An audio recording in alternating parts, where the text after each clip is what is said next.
Judulnya adalah Unshakable Kingdom, kerajaan yang tidak tergoncangkan. Waktu itu suaranya menggoncangkan bumi, tetapi sekarang ia memberikan janji. Satu kali lagi aku akan menggoncangkan bukan hanya bumi saja, melainkan langit juga. Ungkapan satu kali lagi menunjukkan kepada perubahan pada apa yang dapat digoncangkan. Karena ia dijadikan supaya tinggal tetap apa yang tidak tergoncangkan. Terima kasih. Jadi memang semua yang ada di bumi ini tidak abadi. Semua itu bisa digoncangkan dan tergoncangkan. Supaya apa? Supaya terlihat apa yang tidak dapat tergoncangkan. Jadi semua itu digoncangkan supaya terlihat mana yang tidak tergoncangkan. Ada banyak sekali contoh, tapi ada contoh misalnya ada supermarket yang gede, giant. Ya, kita tahu semua ada giant. Tapi giant ini dikalahkan oleh sesuatu yang lebih kecil dari semut, bahkan tidak terlihat oleh mata manusia, yaitu virus COVID-19.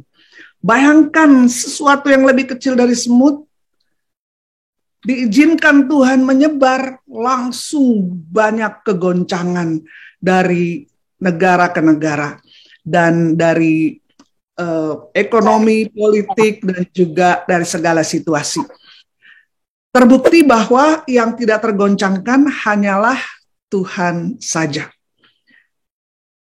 Nanti kita makin berumur, andalan kita pada tubuh kita juga jadi berkurang gitu. Kadang-kadang kita barang jatuh, mulai tangan-tangan tuh nggak sekuat dulu. Itu supaya kita belajar juga merilis.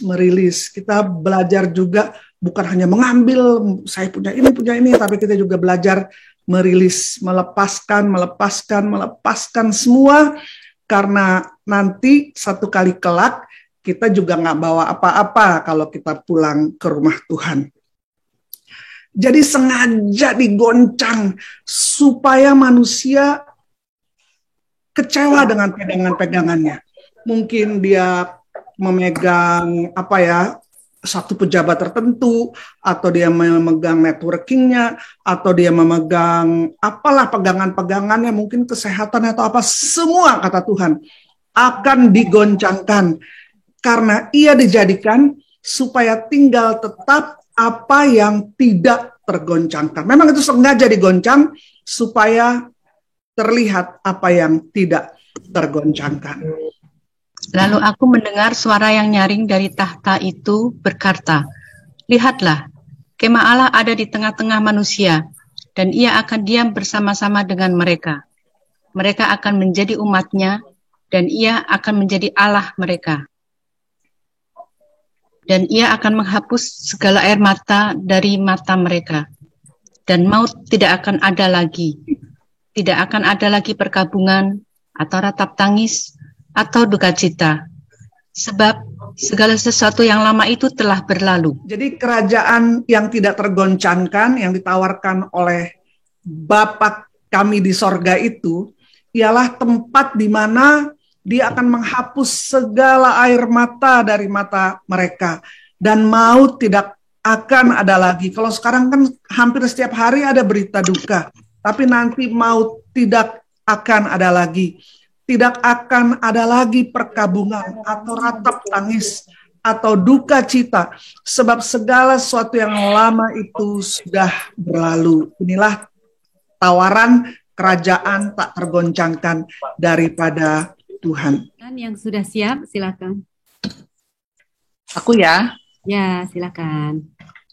Janganlah gelisah hatimu, percayalah kepada Allah. Percayalah juga kepadaku. Di rumah Bapakku banyak tempat tinggal. Jika tidak demikian, tentu aku mengatakannya kepadamu. Sebab aku pergi ke situ untuk menyediakan tempat bagimu. Dan apabila aku telah pergi ke situ dan telah menyediakan tempat bagimu, aku akan datang kembali dan membawa kamu ke tempatku, supaya di tempat di mana aku berada, kamu pun berada. Yohanes 14 ayat 1-3. Terima kasih. Ada orang-orang bilang, wah orang Kristen, orang Katolik Allahnya 3. Tidak, kita punya Allah Tritunggal. Tritunggal. Jadi Allah yaitu Bapa, kita sebut dengan Bapa, firman-Nya kita sebut Sang Putra atau Yesus, dan Roh-Nya adalah Roh Kudus. Manusia juga punya tubuh, jiwa, dan roh. Jadi Allah kita Tritunggal, satu tetapi ada 3 bagian, tetapi adalah satu, Tritunggal. Jadi sekali lagi, Allah kita sebut Bapa, firman-Nya kita sebut Yesus Kristus Tuhan, dan Roh-Nya kita sebut Roh Kudus. Maka ketika Yesus ada di bumi, Tuhan Yesus menawarkan kerajaan yang tak tergoncangkan. Bahkan sering di mana-mana Tuhan Yesus berkata, bertobatlah sebab kerajaan Allah sudah dekat. Maka Tuhan Yesus berkata, nggak usah gelisah hatimu, percaya kepada Allah, percaya juga kepadaku, Allah Tritunggal. Di rumah Bapakku banyak tempat tinggal. Jika tidak demikian, kalau tidak demikian, tentu aku mengatakannya kepadamu, sebab aku pergi ke situ untuk menyediakan tempat bagimu. Dan nanti Tuhan Yesus akan datang kembali untuk membawa kita ke tempatnya, supaya di mana Yesus berada, kita selalu berada bersama-sama dengan Tuhan Yesus. Ini adalah tawaran yang luar biasa daripada Yesus Kristus Tuhan. Maka dengan yakin, setiap kita yang menerima Tuhan Yesus karya penebusannya, menerima Yesus sebagai Tuhan dan Juru Selamat di hidup kita, maka dengan iman kita dapat berkata bahwa akhir hidup kita happy ending. Karena saya akan diam dalam rumah Tuhan sepanjang masa. Kita akan melihat seorang cendekiawan namanya Blaise Pascal. Dia adalah cendekiawan yang menemukan beberapa hukum gitu ya di matematik. Dia adalah cendekiawan, tetapi di akhir hidupnya Pascal ini menjadi seorang filosofi dan juga ahli teologi. Karena dia menimbang-nimbang, waktu itu banyak orang yang bilang, Tuhan itu nggak ada. Banyak yang ateis. Untuk apa kita percaya kepada Tuhan? Maka Pascal menemukan satu rumusan juga atau pertimbangan Pascal disebutnya, yaitu misalnya ada 2 orang, dia compare ada 2 orang, yang satu ateis, nggak percaya Tuhan, hidupnya egosentris, hedonisme, pokoknya dia mau puas-puasin hidupnya, sembarangan dia hidup karena dia pikir habis mati selesai, nggak ada Tuhan. Orang yang kedua, dia percaya Tuhan ada, sehingga dia berusaha melakukan kehendak Tuhan. Dia berusaha hidup di dalam jalan-jalan Tuhan. Maka Pascal mengatakan, yang orang ateis, yang tidak percaya Tuhan, dan yang percaya Tuhan ini pada satu ketika meninggal. Nah, ketika meninggal, di dalam keabadian, ini misalnya, dalam keabadian, ternyata Tuhan nggak ada. Ya udah, kalau Tuhan nggak ada, maka dua-duanya nggak ada kerugian apa-apa. Tidak ada kerugian apa-apa. Tetapi, kalau Tuhan ada, kata Pascal, maka yang orang hidupnya hedon ini, yang egosentris, yang sesuka-suka gue ini, dia akan hilang di dalam kekekalan, akan rugi di dalam keabadian. Tapi yang percaya kepada Tuhan, maka dia akan mengalami keuntungan di dalam keabadian. Maka lebih baik kita percaya pada Tuhan dan percaya pada keabadian, bahwa Allah ada dan Allah akan memberi upah kepada orang-orang yang bersungguh hati terhadap Dia. Aku bacain ya. Ya. Di dalam Dia kamu juga, karena kamu telah mendengar firman kebenaran, yaitu Injil keselamatanmu. Di dalam Dia kamu juga, ketika kamu percaya, dimateraikan dengan Roh Kudus yang dijanjikannya itu. Dan Roh Kudus itu adalah jaminan bagian kita sampai kita memperoleh seluruhnya, yaitu penebusan yang menjadikan kita milik Allah untuk memuji kemuliaannya. Puji Tuhan. Nah, bagaimana kita tahu bahwa nanti benar nggak ya janji Tuhan Yesus itu bahwa Dia menawarkan kita tempat di rumah Bapa, bahwa kita boleh masuk dalam kerajaan sorga. Bagaimana supaya saya yakin bahwa janji Tuhan itu benar? Karena kadang-kadang manusia itu suka berdusta, bahkan udah sumpah pun masih bisa dilanggar. Makanya kadang-kadang Tuhan berjanji, kita tuh suka pikir, merefleksikan diri kita, wah jangan-jangan benar apa enggak gitu ya.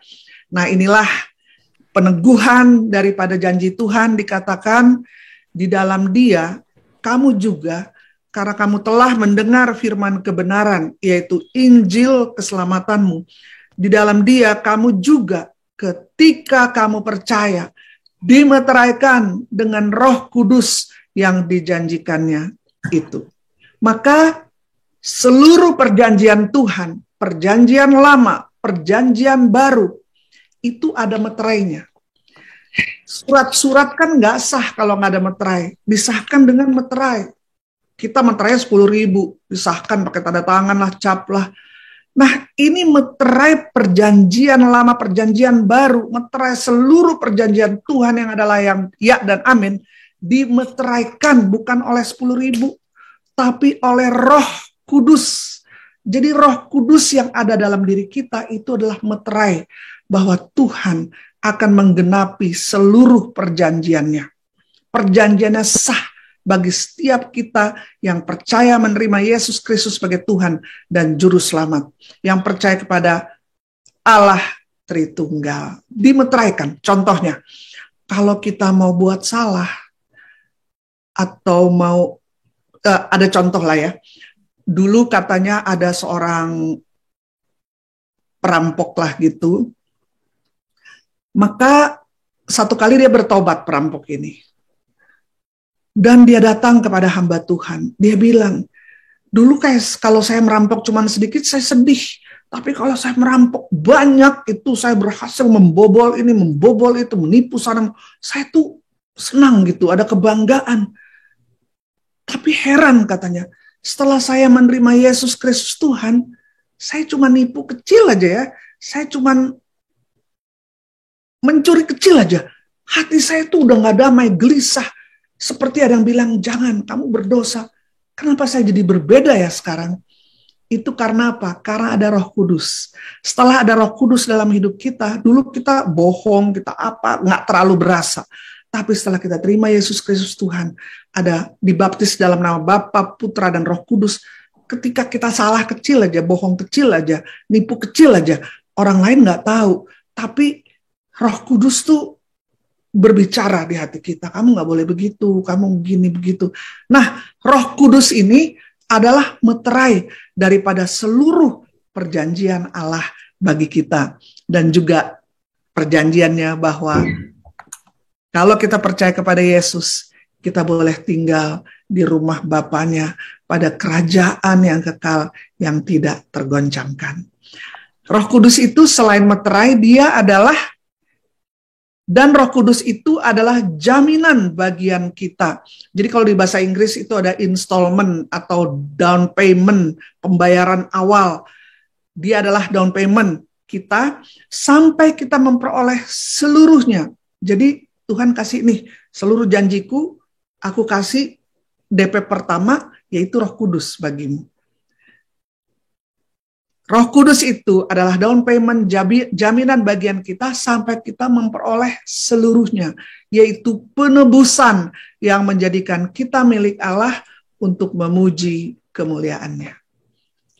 Apakah kita merasakan ada Roh Kudus dalam hidup kita? Jadi kalau kita salah, kita nggak enak, kita gelisah.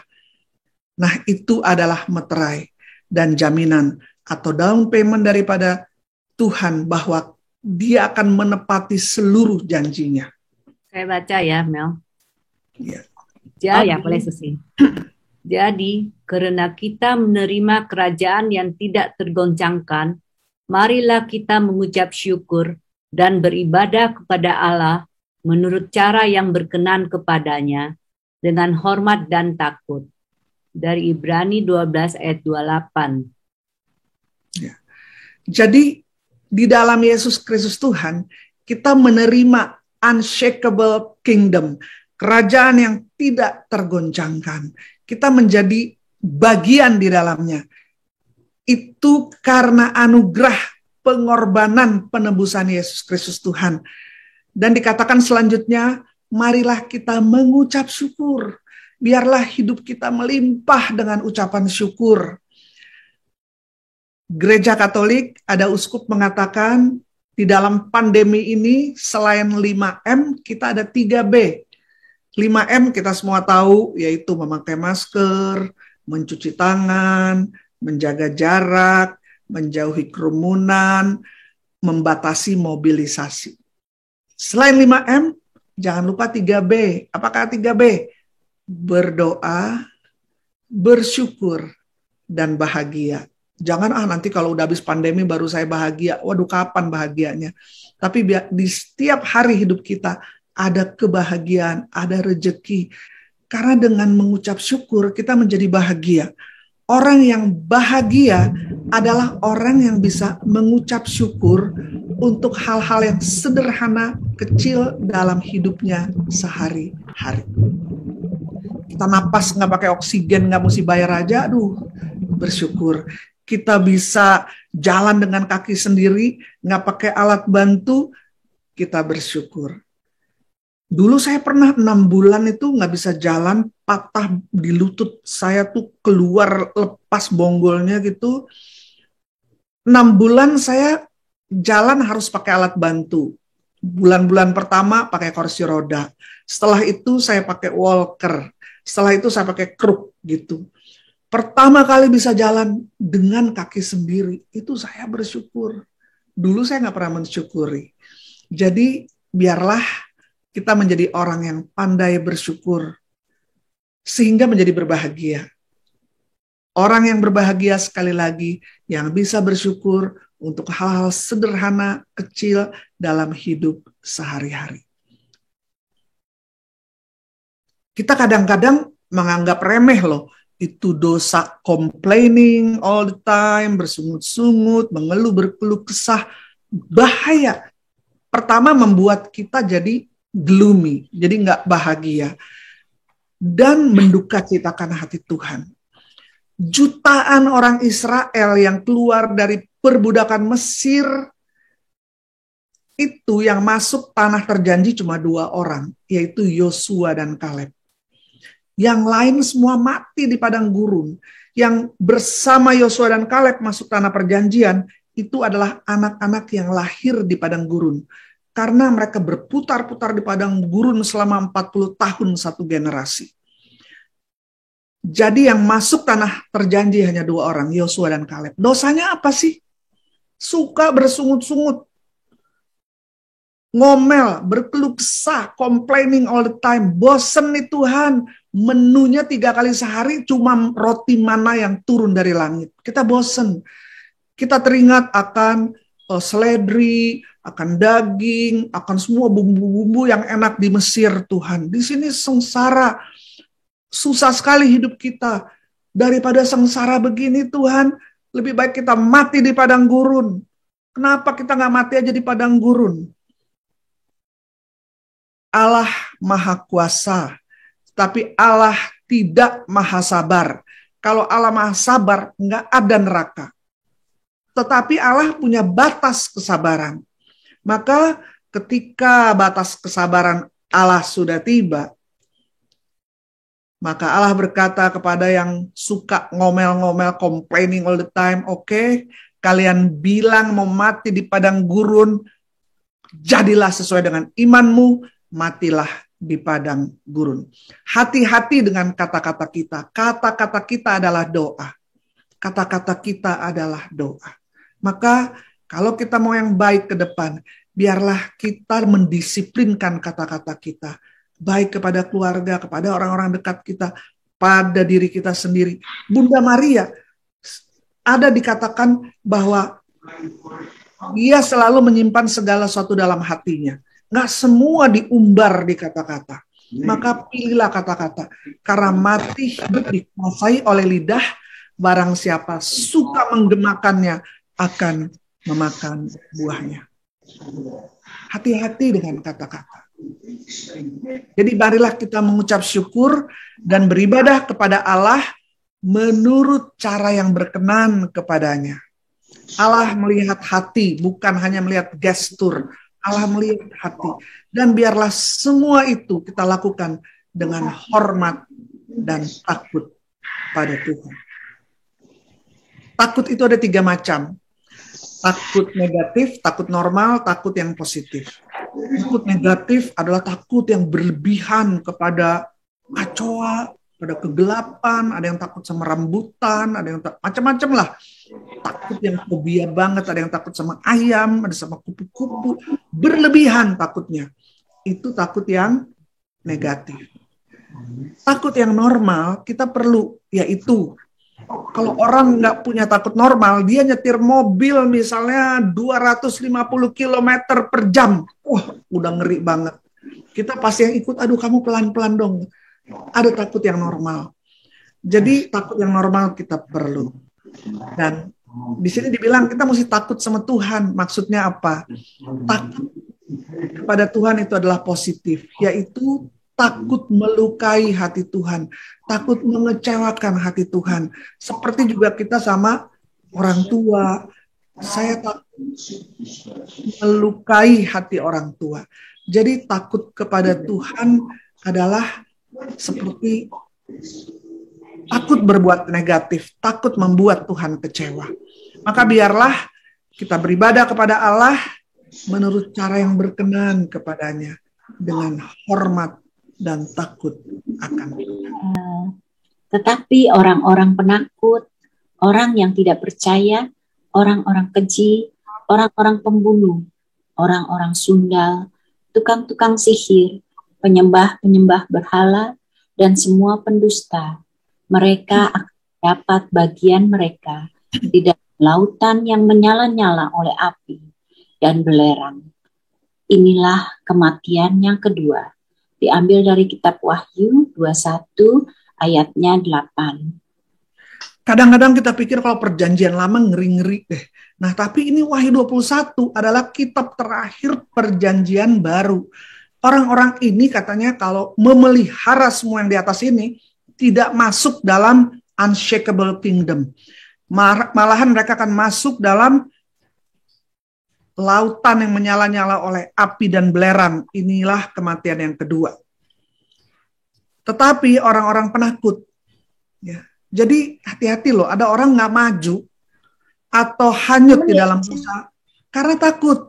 Wah, takut ntar saya dibilang begini, nanti saya dibilang so suci, nanti saya dibilang kalau orang-orang buat dosa tuh, terus saya mau nggak ikut mereka, nanti saya dijauhin sama teman-teman. Takut, lebih takut kepada manusia daripada kepada Tuhan. Itu tidak berkenan di mata Tuhan. Dan juga kalau Tuhan suruh sesuatu, takut Tuhan, takut Tuhan. Ada orang yang udah komplit, dia mengikuti segala seminar, seluruh pelajaran, tapi kalau disuruh bersaksi, dia kayak golongan itu wiper. Enggak. Disuruh berdoa, spontan, enggak. Suruh ini, enggak. Semua enggak.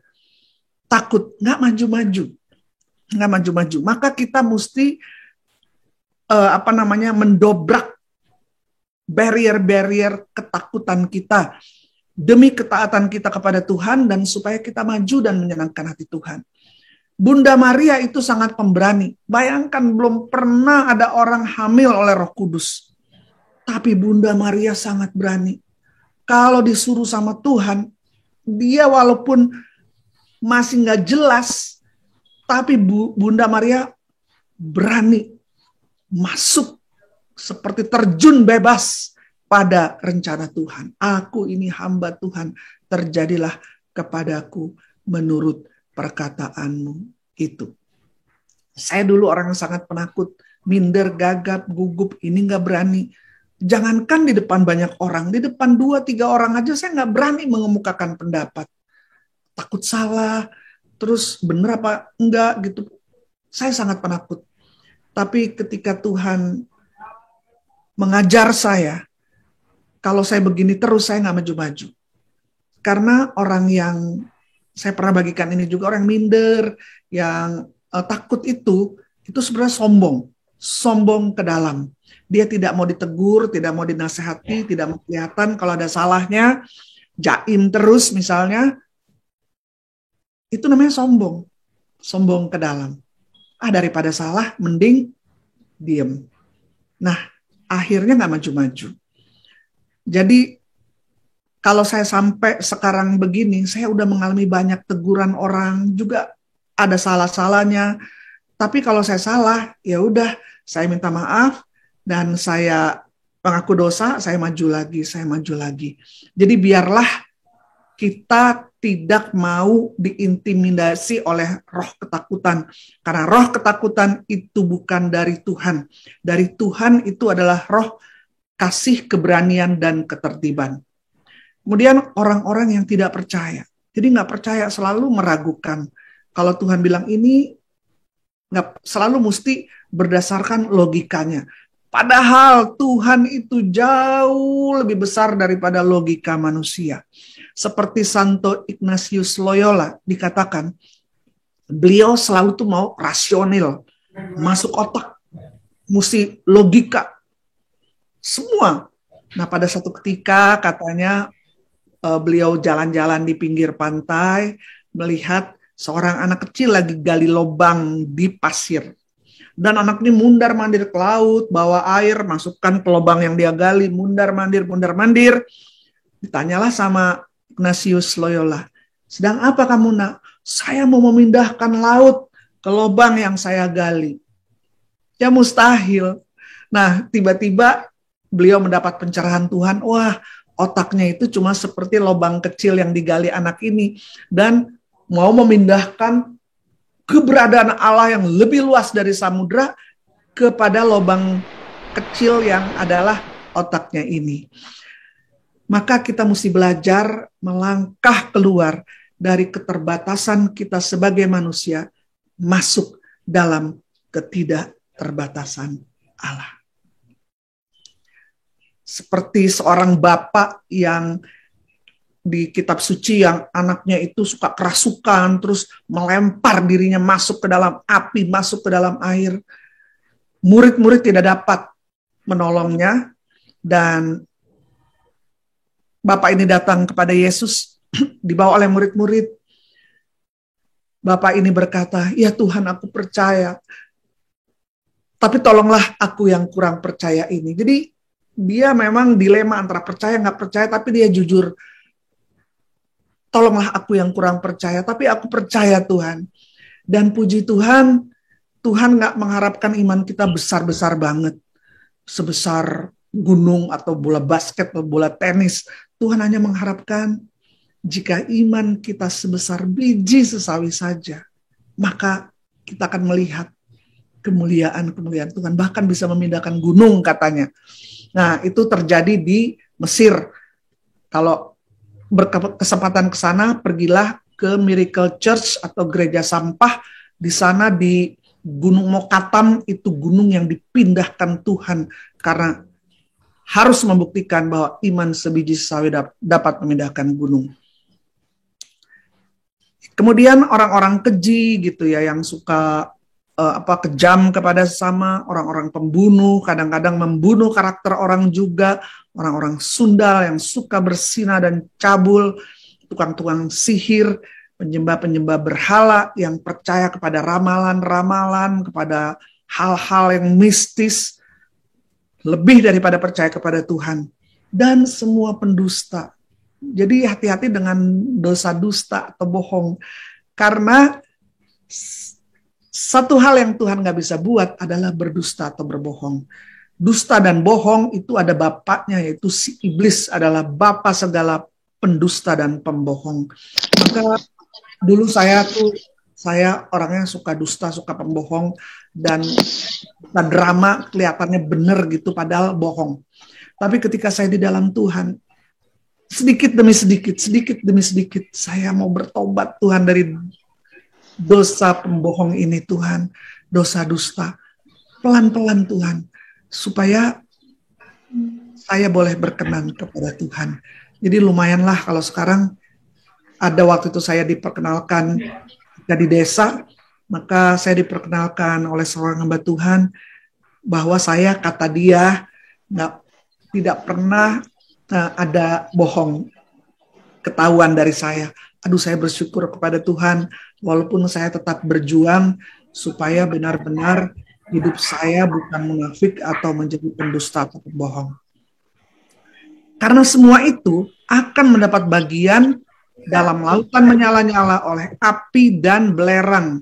Inilah kematian yang kedua. Bu Catherine? Oke, sebentar. Jika kita mengaku dosa kita, maka Ia adalah setia dan adil, sehingga Ia akan mengampuni segala dosa kita dan menyucikan kita dari segala kejahatan. Dari 1 Yohanes 1 ayat 9. Puji Tuhan. Kita jangan sibuk dengan dosa orang lain, dengan keberadaan orang lain, tapi sibuklah, biarlah Roh Kudus menembus segala keberadaan kita. Sibuklah untuk kita hidup berkenan kepada Tuhan. Jangan sibuk menghakimi ini, menghakimi itu. Si dia gini ya, si dia gitu ya, kenapa begini? Itu urusan dia sama Tuhan. Bagian kita, sibuklah kita hidup, memperbaiki hidup kita hari lepas hari, dan kita mau hidup berkenan kepada Tuhan dalam hormat dan takut akan Tuhan. Di Roma juga dikatakan, Roma 12 ayat 1 dan 2, persembahkanlah hidupmu. Biarlah kita persembahkan hidup kita. Tapi nggak cukup. Hidup kita itu kita persembahkan, persembahan yang hidup, kudus, dan berkenan. Kalau kita persembahkan hidup babak belur dalam dosa juga untuk apa? Tapi biarlah kita persembahkan hidup kita yang hidup, kudus, dan berkenan kepada Tuhan. Kita semua nggak kuat jatuh bangun dalam dosa. Tapi biarlah grafik jatuh bangun kita dalam dosa itu grafiknya naik. Maksudnya makin lama kita makin menang atas dosa dengan kekuatan pimpinan Roh Kudus dan pandai bertobat. Puji Tuhan ada ayat ini, saya paling hafal ayat ini ya, karena kalau saya jatuh dalam dosa, saya mau pandai bertobat. Dan kita juga ada sakramen pertobatan, pengakuan dosa. Jika kita mengaku dosa, mengaku, malu kadang-kadang untuk mengaku, kan maunya secara umum, tapi mesti mengaku detail. Jika kita mengaku dosa kita, maka Ia, Tuhan, adalah setia dan adil, sehingga Ia akan mengampuni segala dosa kita dan menyucikan kita dari segala kejahatan. Woman Gospel, biarlah kita beritakan bahwa sedalam-dalamnya dosa seseorang, kasih Tuhan lebih dalam lagi. Kasih Tuhan lebih dalam lagi. Contohnya, siapakah orang pertama selain Yesus yang masuk ke Firdaus? Siapa orang pertama yang masuk ke Firdaus? Yang disalib sebelah Yesus. Salib. Luar biasa, mantep banget ini Women's Gospel ya. Jawabannya benar. Bayangkan, bukannya orang-orang kudus Musa atau Daniel atau Abraham, tapi yang pertama masuk di Firdaus bersama-sama dengan Yesus adalah penjahat yang disalib. Memang nggak dibilang sebelah kanan atau sebelah kiri di kitab suci, tapi manusia cenderung yang kiri yang jahat, yang kanan yang baik. Ya, kita bilang aja penjahat di sebelah kanan. Itu juga cuma gara-gara satu kalimat. Tapi luar biasa, murid-murid lari meninggalkan Yesus. Tapi si penjahat ini menerima Yesus sebagai Tuhan dan Juru Selamat ketika Yesus at his lowest point of life. Ketika Yesus sangat rendah, dipermalukan sebagai manusia. Disitulah penjahat ini menerima Yesus, dan hanya oleh satu kalimat, Jesus, remember me when you come into your kingdom. Tuhan Yesus, ingatlah akan daku ketika engkau datang dalam kemuliaan-Mu. Luar biasa. Maka Yesus berkata, hari ini juga engkau bersama-sama dengan aku di Firdaus. Betapa luas kasih Tuhan. Itu asal orang bertobat aja. Asal orang bertobat. Maka Paus Fransiskus juga bilang, itu orang kalau mati bunuh diri gimana? Ya kita nggak pernah tahu, kata Paus. Itu kadang-kadang ketika dalam, misalnya dia lompat ke jurang misalnya ya, nah di tengah-tengah itu mungkin dia menyesal dan bertobat. Tuhanlah hakim yang adil. Kita nggak usah menghakimi. Karena mungkin 1 detik sebelumnya itu dia, remember me when you come into your kingdom. Kasih Tuhan itu, kerahiman Tuhan itu di luar segala batas akal dan pikiran kita. Betapa dia mengasihi setiap kita. Maka biarlah kita menjadi orang yang pandai bertobat, yang yang pandai membalas budi kepada Tuhan. Karena kita orang yang berdosa ini ditebus, nama kita tercatat dalam kerajaan sorga, dijanjikan kita ada rumah di rumah Bapa di sorga, dan kita semua beriman, kalau orang jahat seperti ini saja masuk Firdaus. Ada kawan saya hamba Tuhan, dia berdoa, Tuhan tolonglah Tuhan. Dia berusaha sungguh-sungguh hidup dalam Tuhan.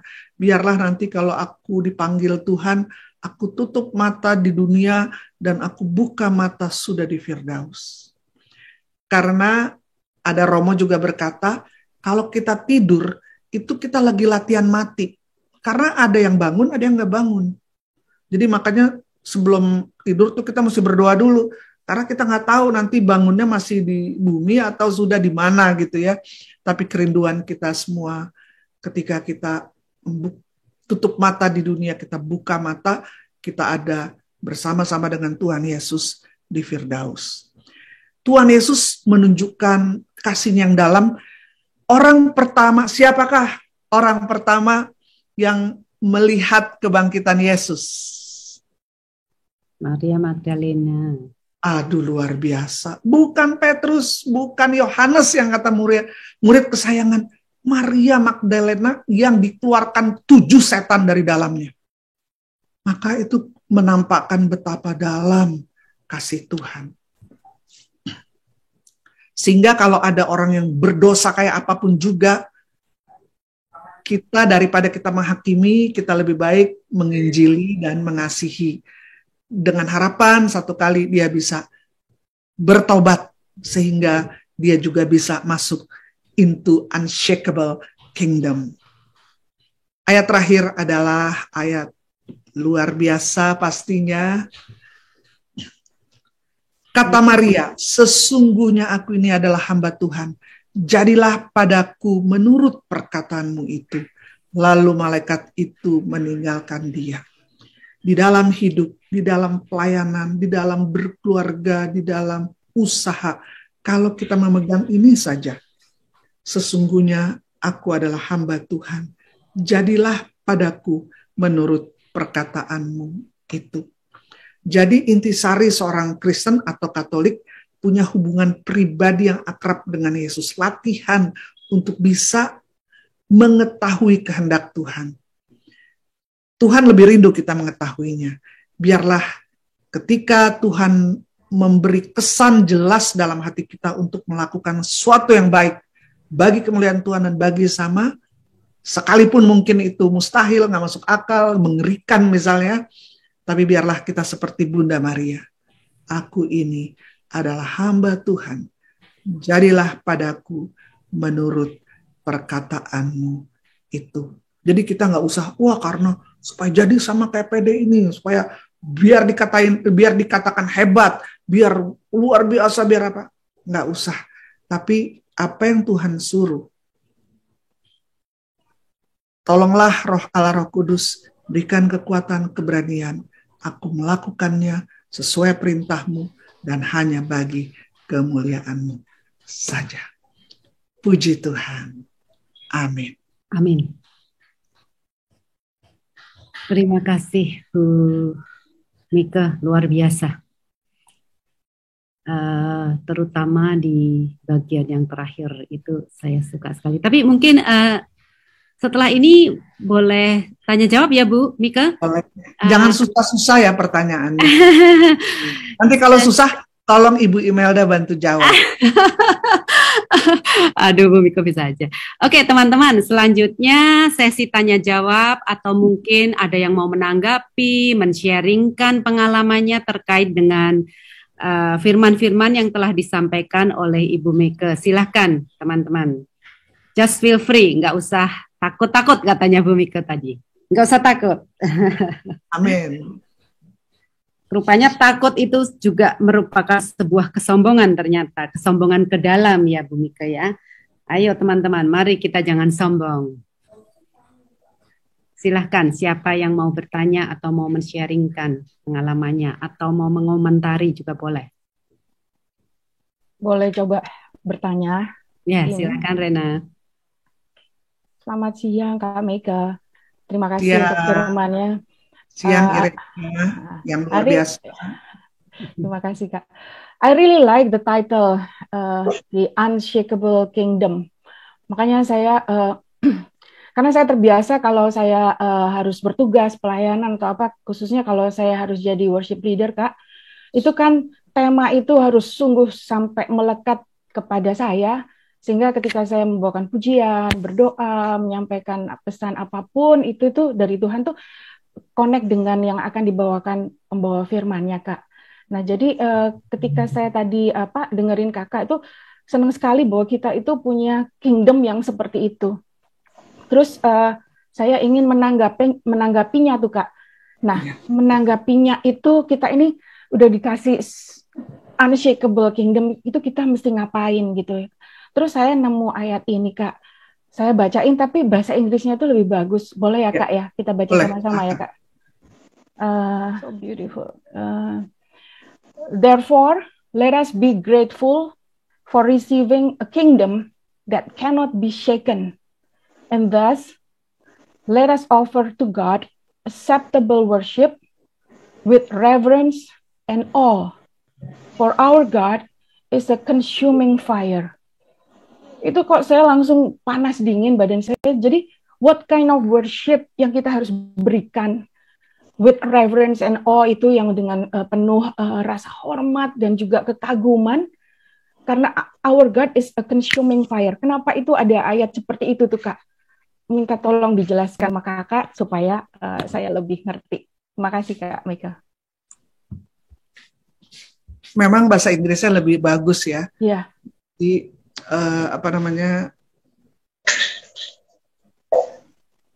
di sini dikatakan kan,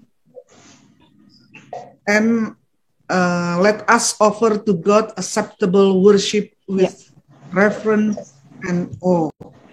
Kan ada lagu tuh, ku kagum hormat akan engkau. Itu benar-benar kalau dinyanyikan kadang-kadang kita speechless gitu, karena Tuhan kita terlalu awesome, terlalu mengagumkan, terlalu mempesona gitu ya. Kadang-kadang kalau kita dihadapkan dengan keagungan Tuhan, saya pribadi kadang-kadang jadi nangis gitu, karena terlalu mulia, terlalu mengagumkan Tuhan itu. Tapi biarlah seluruh kekaguman kita kepada Tuhan itu terlihat di dalam keputusan hidup kita sehari-hari, di dalam ketaatan kita gitu. Karena Tuhan Yesus merasa dikasihi, Yohanes 14 ayat 21 dan 23, adalah kalau kita taat dan kita melakukan kehendak-Nya. Jadi nggak cuma kagum, worship aja, tetapi biarlah itu terlihat di dalam keputusan dan tindakan-tindakan kita gitu. Sehingga orang jadi melihat kemuliaan Tuhan melalui hidup kita, dengan harapan mereka juga bisa kagum kepada Allah kita oleh karena keputusan-keputusan dalam hidup kita. mungkin saya cuma terbatas ya, kadang-kadang nggak bisa lagi menjelaskan lebih. Itu barangkali ada yang bisa sharing gitu. Mungkin aku rasa Bu Irena juga ada gitu bisa men-sharingkan juga. Bu Imelda, silahkan. Itu Kak, kalau dikaitkan dengan because our God is the consuming fire. Jadi relasinya, koneksinya bagaimana itu Kak?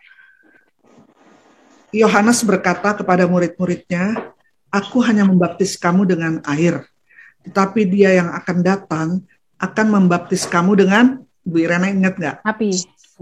Roh Kudus dan api. Ya. Kan? Ya. Nah, jadi kita mengalami pembaptisan air, pembaptisan Roh Kudus, dan pembaptisan api.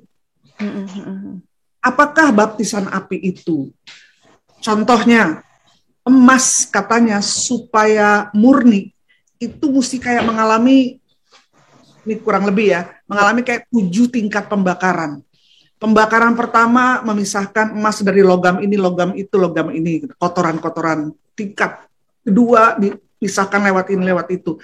Tingkat ketiga sampai tingkat yang paling panas itu dia cemerlang bagai emas murni. Maka dalam hidup kita kayak step by step, ada juga kan ayat-ayatnya dikatakan kita akan diuji dengan api. Contoh waktu itu saya ingat waktu kami membesuk lihat almarhum Uskup Agung Jakarta, Monsinyur Leo Sukoto, terbaring karena kanker. Beliau berkata, saya saat ini sedang mengalami api penyucian. Karena ternyata di Katekismus Gereja Katolik, api penyucian itu bukan tempat, tetapi keadaan yang menyucikan.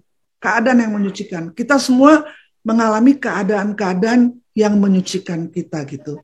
Makin hari makin suci. Karena Tuhan mau kan kita makin hari makin memuliakan Dia, ya kita mesti bertingkat di dalam kesucian.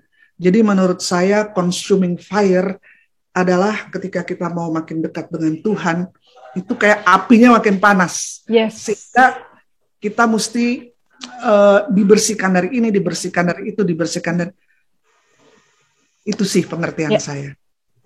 Thank you so much Kak Mega. Terima kasih. Luar biasa penjelasannya Kak Mega. Terima kasih. Pak Mika, ternyata di ini Bu Mika di chat juga ada yang bertanya itu dari Ibu Oke. Mana ya? Ya, saya bacakan ya, Bu Mika. Iya, dibaca. Meterai janji Allah adalah Roh Kudus. Bagaimana kalau tiba-tiba timbul keraguan dalam diri kita dengan peranan atau kuasa Roh Kudus, terutama di saat kita dalam keadaan ketakutan? Apa yang harus kita lakukan di saat kita tiba-tiba mengalami ketakutan dan sudah berdoa tetap bimbang? Dari Ibu Oke, Bu Mika. Ya. Oke ya. Saya akan bacakan dari 2 Timotius 1 ayat 7. 2 Timotius 1 ayat 7. Bunyinya adalah, sebab Allah memberikan kepada kita bukan roh ketakutan, melainkan roh yang membangkitkan kekuatan kasih dan ketertiban. Kalau roh ketakutan ini bukan dari Allah, berarti dari siapa? Ya. Nah, sekarang kita mau percaya kepada setan, iblis, apa Allah? Kita mesti mengambil langkah iman gitu. Saya ya, kalau saya mengalami ketakutan, misalnya takut kegelapan atau setan atau takut gitu. Kalau saya akan berdoa di dalam nama Yesus, roh ini bukan dari Tuhan. Maka saya usir keluar daripada pikiran dan hati saya. Karena Tuhan tidak memberikan pada saya roh ketakutan. Roh yang daripada Tuhan membangkitkan kekuatan, kasih, dan ketertiban. Dan kita mesti mengambil keputusan yang tegas, bulat, jelas untuk berpihak pada Allah. Pada janji Allah, bukan pada yang nakut-nakutin atau si iblis. Berpihaklah pada Allah. Melangkah dalam iman.